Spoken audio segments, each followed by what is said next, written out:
गोटे हिंदू को मुसलमान करदेले हुए तो मिले हमको 40 लाख टंका आओ गोटे हिंदू को ख्रिस्टियान करदेले हुए तो मिले हमको 50 लाख टंका और सब भारतीय लोगों को ख्रिस्टियान कर दिया जाए सनातन धर्म को मूल पोष कर दिया जाए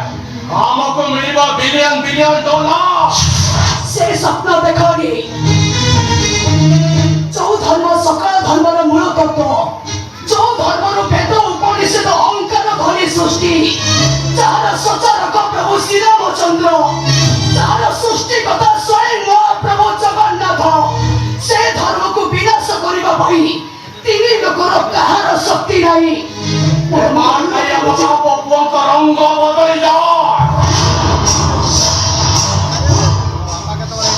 वो बाबा के तो रही जाती मुसलमान तो मुंह के तो रही जाए क्रिश्चियन अरे वो पॉपुलर बाइबल वो पढ़े कुरान कुरान कहे अल्लाह बड़ा गीता कहे कृष्ण बड़ा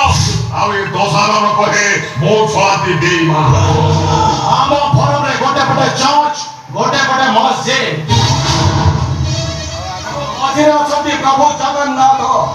ହିନ୍ଦୁମାନେ ଆସନ୍ତି ଜଗନ୍ନାଥ ବି ଦର୍ଶନ କରନ୍ତି ହେଲେ ଟଙ୍କା ପାଇଁ କିଏ ହେଇଯାଏ ମୁସଲମାନ ତ କିଏ ହେଇଯାଏ ଖ୍ରୀଷ୍ଟିଆନ